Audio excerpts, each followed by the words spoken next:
ಈ ಟ್ವಿಸ್ಟ್ ಮೇಲೆ ಟ್ವಿಸ್ಟು ಅಂತ ಏನೋ ಒಂದು ವರ್ಕೌಟ್ ಆದಂತೆ ಕಾಣ್ತಾ ಇಲ್ಲ.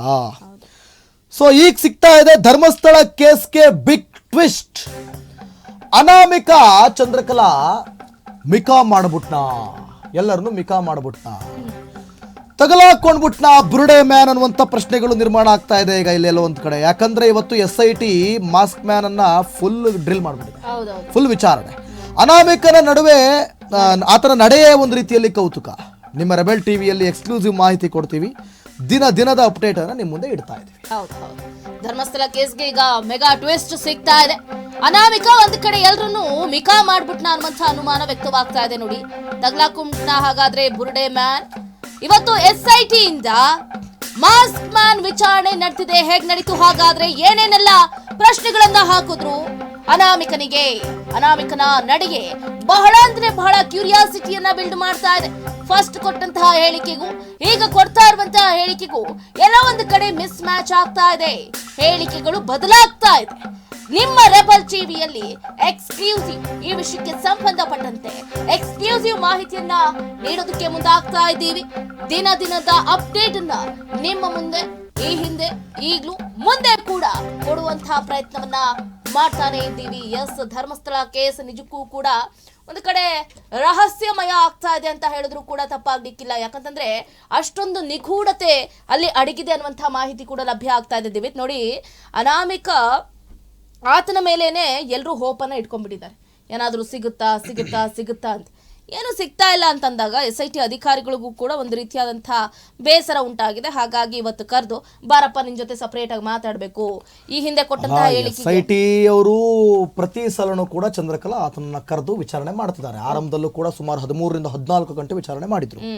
ಆಮೇಲೆ ಆತ ಒಂದಷ್ಟು ನ್ಯಾಷನಲ್ ಚಾನೆಲ್ಗಳಿಗೆ ಕೊಡ್ತಿರುವಂತ ಹೇಳಿಕೆಗಳನ್ನ ನೀವು ಗಮನಿಸ್ತಾ ಇರಬಹುದು, ಬಹುಶಃ ನೀವು ನೋಡಿರ್ಬೋದು.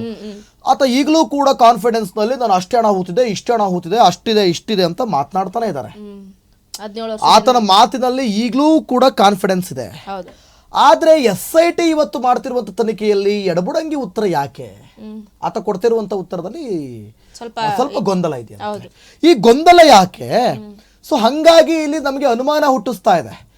ಅನೇಕರು ಭೀಮಾ, ಕಲಿಯುಗದ ಭೀಮಾ, ತಪ್ಪುಗಳನ್ನ ಕಂಡುಹಿಡಿಯೋದಕ್ಕೆ ಬಂದ ಭೀಮಾ, ಧರ್ಮಸ್ಥಳದಲ್ಲಿ ಆಗ್ತಿರುವಂತ ಅಧರ್ಮವನ್ನ ಮಟ್ಟ ಹಾಕೋಕೆ ಬಂದ ಭೀಮಾ ಅಂತ ಭೀಮನಿಗೆ ಏನೇನೋ ಅವಾರ್ಡ್ಗಳನ್ನ ಕೊಟ್ಬಿಟ್ಟವ್ರು ಜನ. ಅವರವರೇ ಅವಾರ್ಡ್ಗಳನ್ನ ಬರ್ಕೊಂಡ್ಬಿಟ್ಟವ್ರೆ. ಹಿಂಗಿದ್ದಾಗ ಭೀಮಾ ಇಲ್ಲಿ ಟುಸ್ಪಟ್ ಹಾಕಿ ಆಗ್ಬಿಟ್ರೆ ಅವಾಗ ಹೆಂಗೆ ಕತೆ? ಸೊ ಹೀಗಿದ್ದಾಗ ಒಂದಷ್ಟು ಅನುಮಾನಗಳು ಮೂಡೋದು ಸಹಜ. ಎಸ್, ನೆಕ್ಸ್ಟ್ ಬ್ರೇಕಿಂಗ್ ಕೂಡ ಗಮನಿಸಬೇಕಾಗುತ್ತೆ. ಧರ್ಮಸ್ಥಳದಲ್ಲಿ ಏನು SIT ಇಂದ ಇವತ್ತು ಅನಾಮಿಕಾ ದೂರುದಾರನ ವಿಚಾರಣೆ ಬಹಳ ಗಟ್ಟಿಯಾಗಿ ನಡೆದಿದೆ ಅಂತಾನೆ ಹೇಳ್ಬೋದು. ವಕೀಲರ ಜೊತೆ ಬಂದು ವಾಪಸ್ ತೆರಳಿದ್ದಾನೆ ಅನಾಮಿಕಾ. ದಕ್ಷಿಣ ಕನ್ನಡ ಜಿಲ್ಲೆಯ ಬೆಳ್ತಂಗಡಿಯಲ್ಲಿರುವಂತಹ SIT ಕಚೇರಿ ಇದು ಎನ್ನಲಾಗ್ತಾ ಇದೆ. ಸತತ 4.5 ಗಂಟೆಗಳ ಕಾಲ ಅನಾಮಿಕನ ವಿಚಾರಣೆ ನಡೆದಿರುವಂತದ್ದು. ಅನಾಮಿಕನ ನಡೆಗೆ ಕೌತುಕವನ್ನ ಮೂಡಿಸ್ತಾ ಇದೆ, ನಿಗೂಢತೆಯನ್ನ ಹೆಚ್ಚು ಮಾಡ್ತಾ ಇದೆ. SIT ಇಂದ ಇವತ್ತು ಅನಾಮಿಕನ ವಿಚಾರಣೆ ನಡೆದಿದೆ. ವಕೀಲರ ಜೊತೆ ಬಂದು ವಾಪಸ್ ಆಗಿದ್ದಾನಂತೆ ಅನಾಮಿಕಾ. ದಕ್ಷಿಣ ಕನ್ನಡ ಜಿಲ್ಲೆಯ ಬೆಳ್ತಂಗಡಿಯಲ್ಲಿರುವಂತಹ ಸ್ಪೆಷಲ್ ಇನ್ವೆಸ್ಟಿಗೇಷನ್ ಟೀಮ್ ಕಚೇರಿ ಇದು ಎನ್ನಲಾಗ್ತಾ ಇದೆ. 4.5 ಗಂಟೆಗಳ ಕಾಲ ನಡೆದಿದೆ ಅನಾಮಿಕನ ವಿಚಾರಣೆ. ಅನಾಮಿಕನ ನಡೆಗೆ ಒಂದು ಕಡೆ ಕೌತುಕವನ್ನ ಮೂಡಿಸ್ತಾ ಇದೆ. ಅಷ್ಟೇ ಅಲ್ಲದೆ ಈ 4.5 ಗಂಟೆಗಳ ಕಾಲ ಏನೇನೆಲ್ಲ ಹಾಗಾದ್ರೆ ಪ್ರಶ್ನೆಗಳನ್ನ ಕೇಳಿದ್ರು ಬಹಳ ಮುಖ್ಯ ಆಗುತ್ತೆ. ದಿವಿತ್, ನಾವು ನೋಡ್ತಾ ಇದೀವಿ ಬರೋಬ್ಬರಿ 4.5 ಗಂಟೆಗಳ ಕಾಲ ಬೆಂಡೆತ್ತಿದ್ದಾರೆ ಅಂತಂದ್ರೆ ಏನೇನ್ ಕ್ವಶನ್ ಮಾಡಿರ್ಬೋದು. 4.5 ಗಂಟೆ ಕಮ್ಮಿ, ಗೊತ್ತಾಯ್ತು ನಿಮ್ಗೆ 13 ಗಂಟೆ ಮಾಡಿದ್ದಾರೆ. 4.5 ಗಂಟೆ ಎಲ್ಲ ಮ್ಯಾಟ್ರೇ ಅಲ್ಲ. ರಿಲೀಫ್ ಬಹುಶಃ ನಾವೇನ್ ಕಂಡಿದೀವ, ನೀವು ನೋಡಿದಿರಲ್ಲ ಹೋಗಿ ಏನ್ ಮೀಟಿಂಗ್ ಆಯ್ತು ಅಂತ? ಹಂಗಲ್ಲ ದಿವಿತ್, ಈಗ 4.5 ಗಂಟೆ ಅಂದ್ರೆ ಅದ್ ನಾವು ತಗೊಳ್ಳೇಬೇಕಲ್ವಾ? ಹೇಳ್ತಾರೆ ಹೇಳಿಕೆ ಅಲ್ಲ, ಹಿಂಗೂ ನಡೆದಿರ್ಬೋದಲ್ಲ ಚಂದ್ರಕಲಾ. ಇನ್ನೂ ಏನಾದ್ರು ಜಾಗ ತೋರಿಸ್ತೀನಪ್ಪ, ಇನ್ನೂ ಅಲ್ಲಿದೆ ಇಲ್ಲಿದೆ ಅಂತ ಆತ ಹೇಳಿರ್ಬೋದಲ್ಲ, ಅಲ್ಲೂ ಬಗೀರಿ ಅಂತ ಹೇಳಿರ್ಬೋದಲ್ಲ, ಹಿಂಗೂ ವಿಚಾರಣೆ ಆಗಿರ್ಬೋದಲ್ಲ. ಆಗಿರ್ಬೋದು, ಇಲ್ಲ ಅಂತಲ್ಲ, ಅದನ್ನೇ ಹೇಳ್ತಾ ಇರೋದು. ಕ್ವಶನ್ಗೆ ಆನ್ಸರ್ ಏನ್ ಸಿಕ್ಕಿದೆ ಅಂತ ಗೊತ್ತಿಲ್ಲ, ಬಟ್ ವಿಚಾರಣೆ ಮಾತ್ರ 4.5 ಗಂಟೆಗಳ ಕಾಲ ಆಗಿದೆ ಅಂತ. 13ನೇ ಸ್ಪಾಟ್ ನಲ್ಲಿ ಸಿಗಲಿಲ್ಲ ಅನ್ನೋ ಒಂದೇ ಒಂದು ಕಾರಣಕ್ಕೆ ಆತನನ್ನ ಕರೆಸಿ ಇವತ್ತು ವಿಚಾರಣೆ ಮಾಡಿದ್ದಾರೆ. 13ನೇ ಸ್ಪಾಟ್ ನಲ್ಲಿ ನೀನು ಅಷ್ಟು ಹೂತ್ ಹಾಕಿದ್ದೆ, 8 ಹೂತ್ ಹಾಕಿದ್ದೆ, 50 ಹೂತ್ ಹಾಕಿದ್ದೆ, 100 ಹೂತ್, ಅದು ಬೇರೆ. ಅಷ್ಟೆಲ್ಲ ಊತ ಹಾಕಿದ್ರು ನಾವು ಅಷ್ಟೆಲ್ಲ ಬಗದ್ರು ಅಗದ್ರು ಕೂಡ ಸಿಗ್ಲಿಲ್ವಲ್ಲಪ್ಪ ಹೌದು ಅನ್ನೋ ಲೆಕ್ಕಾಚಾರ ಅವ್ರದ್ದು. ಒಂಥರ ಬೇಜಾರಾಗ್ಬಿಟ್ಟಿದೆ. ಎಸ್, ಹೀಗಿದ್ದಾಗ ಅಲ್ಲಿ ಹೀಗೂ ಆಗಿರಬಹುದು. ಆತನಿಗೆ ಕುತ್ಕೊಂಡು ನೀನು ಸುಳ್ಳು ಹೇಳ್ತಾ ಇದೆಯಾ ಅನ್ನೋ ವಿಚಾರಣೆನೂ ನಡೆದಿರಬಹುದು. ಅಥವಾ ಇನ್ನೂ ಎಲ್ಲಾದ್ರೂ ಚೆಕ್ ಮಾಡ್ಬೇಕಾ, ಇನ್ನೂ ಏನಾದ್ರು ತೋಡ್ಬೇಕಾ, ಬಗಿಬೇಕಾ, ಲಾಸ್ಟ್ ಆಪ್ಷನ್ ಇದೆಯಾ ಅಂತನೂ ಕೂಡ ನಡೆದಿರಬಹುದು. ಗೊತ್ತಿಲ್ಲ. ಅನಾಮಿಕನಿಗೆ SIT ಕೇಳಿರುವ ಪ್ರಶ್ನೆಗಳೇನು ನೋಡೋಣ. ಅನಾಮಿಕನ ವಿಚಾರಣೆಯಲ್ಲಿ ಏನೆಲ್ಲ ಆಗಿದೆ, SIT ಮತ್ತು ಮಾಸ್ಕ್ ಮ್ಯಾನ್ ನಡುವೆ 108 ಗೊಂದಲ, ಮತ್ತಷ್ಟು ಸ್ಪಾಟ್ಗಳನ್ನ ತೋರಿಸ್ತಾನ ಮಾಸ್ಕ್ ಮ್ಯಾನ್. ನೋಡಿ, ನಾನು ಹೇಳಿದ್ದೇ ಇದೆ ಇಲ್ಲಿ, ಸಂಗಮೇಶ್ ಕರೆಕ್ಟಾಗಿ ಹಾಕ್ಬಿಟ್ಟು ಗೊತ್ತು ನಿನ್ನ ನನ್ನ ಟೇಸ್ಟ್. ಮಾಸ್ಕ್ ಮ್ಯಾನ್ ತೋರಿಸಿದ ಜಾಗದಲ್ಲಿ ಸಿಗುತ್ತಿಲ್ಲ ಅಸ್ತಿ, ಮಾಸ್ಕ್ ಮ್ಯಾನ್ ಅಂತ ಎಲ್ಲರ ಚಿತ್ರ. ಅನಾಮಿಕನಿಗೆ SIT ಕೇಳಿರುವಂತಹ ಪ್ರಶ್ನೆ ಬಹಳ ಮುಖ್ಯ ಆಗುತ್ತೆ. ಅನಾಮಿಕನ ವಿಚಾರಣೆಯಲ್ಲಿ ಹಾಗಾದ್ರೆ ಏನೇನೆಲ್ಲ ಪ್ರಶ್ನೆಯನ್ನ ಕೇಳಿದ್ರು, ಏನೇನೆಲ್ಲ ಆಯ್ತು ಹಾಗಾದ್ರೆ SIT ವಿಚಾರಣೆಯಲ್ಲಿ? SIT ಮತ್ತು ಮಾಸ್ಕ್ ಮ್ಯಾನ್ ನಡುವೆ ಒಂದಲ್ಲ ಎರಡಲ್ಲ 108 ಗೊಂದಲಗಳಿದೆ. Confusion start ಆಗೋಗ್ಬಿಟ್ಟಿದೆ. ಅವ್ರು ಕೇಳೋ ಪ್ರಶ್ನೆಗೆ ಈತ ನೆಟ್ಟಿಗೆ ಉತ್ತರ ಕೊಡ್ತಾ ಇಲ್ಲ, ಈತ ಕೊಡುವಂತಹ ಉತ್ತರಗಳಿಗೆ ಅವರು ನಾವು ಕೇಳಿದ ಕ್ವಶನ್ ಇದಲ್ಲ ಅಂತ ಹೇಳ್ತಿದ್ದಾರಂತೆ. ಮತ್ತಷ್ಟು ಸ್ಪಾಟ್ ಗಳನ್ನ ತೋರಿಸ್ತಾನ ಹಾಗಾದ್ರೆ ಮಾಸ್ಕ್ ಮ್ಯಾನ್? ಮಿಸ್ ಮ್ಯಾಚ್ ಆಗ್ತಾ ಇರೋದ್ರಿಂದ ಸೊ ಇನ್ನೂ ಸ್ವಲ್ಪ ದಿನಗಳ ಕಾಲ ಏನೋ ಸ್ಪಾಟ್ ಗಳನ್ನ ತೋರಿಸುವಂತಹ ಕೆಲಸ ಕೂಡ ಆಗುತ್ತೆ ಎನ್ನಲಾಗ್ತಾ ಇದೆ. ಮಾಸ್ಕ್ ಮ್ಯಾನ್ ತೋರಿಸಿದ ಜಾಗದಲ್ಲಿ ಹಾಗಾದ್ರೆ ಯಾಕಿಷ್ಟು ದಿನ ಅಸ್ಥಿ ಸಿಗಲಿಲ್ಲ, ಮುಂದೆ ಹಾಗಾದ್ರೆ ಸಿಗುತ್ತಾ?